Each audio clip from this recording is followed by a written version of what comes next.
right? How have they gone through that session? Yeah, we're still with those boys in recovery mode a little bit, to be honest. It was a pretty taxing game for us on the weekend, and we were the walking wounded. Certainly at the end of the game, we had a lot of sore players, and Dangerfield, Wright, the two of those. Really confident they'll play though. So they haven't done much yet this week, but all the scans, all the medical stuff's been ticked off. So I think those boys will certainly play. Just after the game, you didn't seem overly impressed or enthusiastic on it's been our interpretation. But after watching the review and that sort of thing, how do you feel about the win? Well, it's good to get the win, but we still weren't satisfied with how we played. There's still a lot of room for improvement left in our squad, and there were some patches there where we looked like we were playing some really good footy, but in general, I think we still have a bit of a way to go, to be honest. You have enough time to get to where you need to be? Because it always sort of seems like, we can get there, it's just not getting there. No, we haven't. We haven't got enough time. We need to flick the switch pretty quick. If we're going to be playing our best footy, it's got to happen like this week. And we've been saying that, it feels like, for the last 3 or 4 weeks. Even before the bye, we were shifting players around different positions, trying to find the right mix and the right formula. And it feels like we're not far away. And it was good to get a few guys back in a bit of form on the weekend, but we're still not playing the footy that we're comfortable playing. So we've got a really good side this week. West Coast are playing some great footy. They've been really unlucky, I think, to have lost the last 2 games. That's as well as I've seen them play this season, and they're coming over in good form. Even though it's not winning form, they're coming over in really good form. Yes, before, that's a bit of a final. How important do you see? Yeah, huge. Both teams 6 and 7.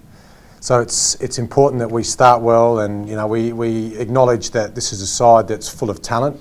They've got some injuries as well, but most of their best players are out there and playing well. So it's going to be a real good challenge for us. You still think they're a bit underrated, a bit like North Melbourne were earlier?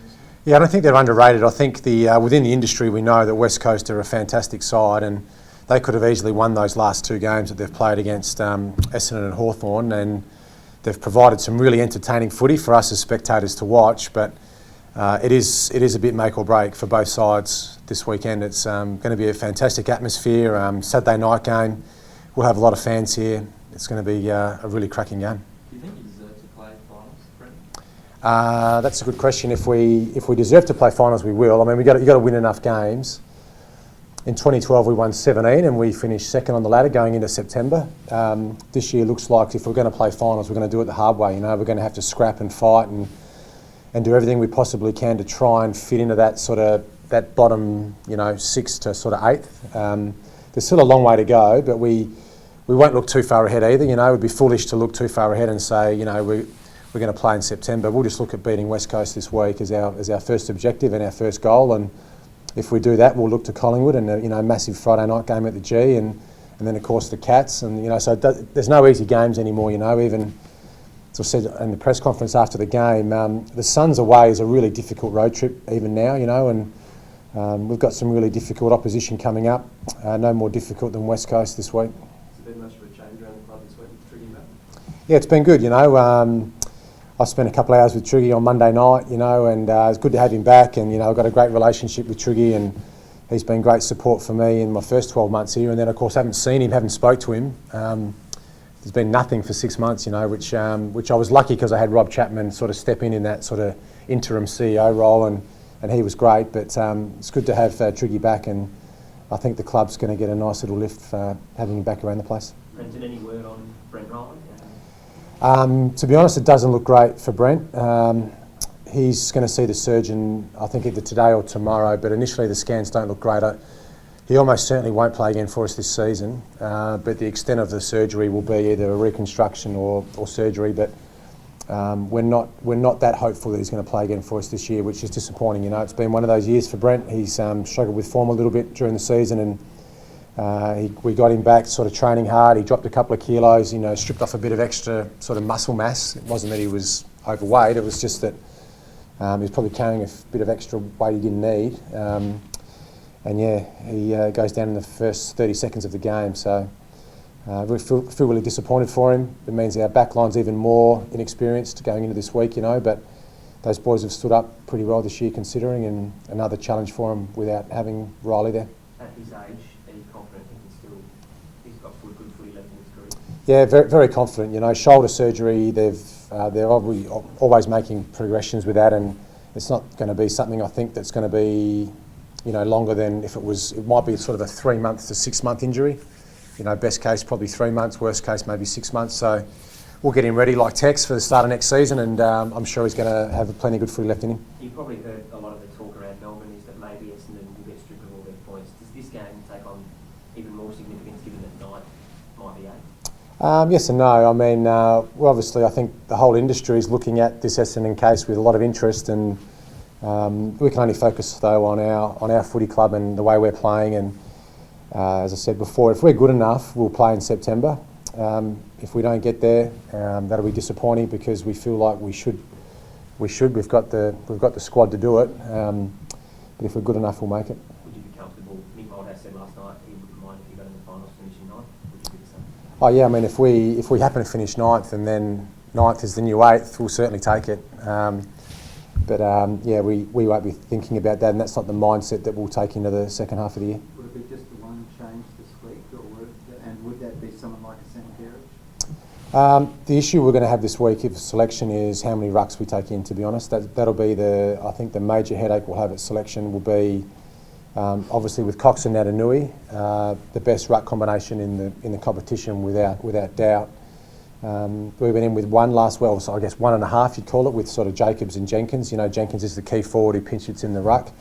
So we'll probably have a good debate about that in match committee whether we take in 2 genuine rucks against them. Would you seriously consider Angus? Some saying he's not good enough for AFL. Do you see him good enough? Yeah, he'll come in the mix. Yeah, I mean McKernan was the one we went with for sort of 6 or 7 weeks, and but yeah, we've sort of got Graham, McKernan, even Benny Dowdall showed a bit of form at Centrals. He's on our alternate sport list. He's one that's showing a bit of form as well. So we have got the stocks there. It's just what we decide to do with the ruck situation. After you did your review, was there anything glaring that stood out that you need to tidy up? Still the defence, I think, Jasper. Yeah, we need to have ruthless defensive values in our footy team, and we're seeing the effects that has across the competition. This looks like the sides that defend the hardest for longest typically win. Even those really close games that go down to the wire, it's not necessarily the attack that gets it done. It's the sides that pressure the ball and pressure the contest, and we've got to be able to measure ourselves against the opposition's best. And at times we're defending really well, but we gave up 59 inside 50s again on the weekend. That's not going to cut it. The really good defensive sides are averaging 45, 46 inside 50s against each round. So probably defence is the one area, that's team defence, that we've got to improve on. Talk about that inexperienced backline. How have you seen Rory Lee's season so far? Yeah, very good. I mean, internally he's getting recognised for the jobs that he's doing, and I know he's not the sort of sexy back pocket that some clubs have got, but he just plays his role, and he's very rarely got beaten this year, and he quietly goes about his business. But internally we really love him, and he's going to be a really good player for us long term. People forget he's still a rookie listed player, but I'm sure that he'll be on our list next year, and he's going to be a really important player for us long term, not just for the next sort of 9 weeks of the season. Just on the reserve side, obviously the Crows making their presentations tomorrow. Yep. Have you seen the finer details to propose? Yeah, I haven't had a huge part to play in that.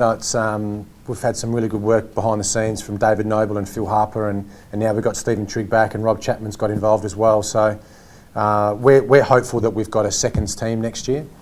If that's in the SANFL or if that's in another competition, we'll have to wait and see. That's in the hands of the footy gods at the moment. But what I am really happy about is that the club's really pushed to get a second team, which is going to help our retention, help our development.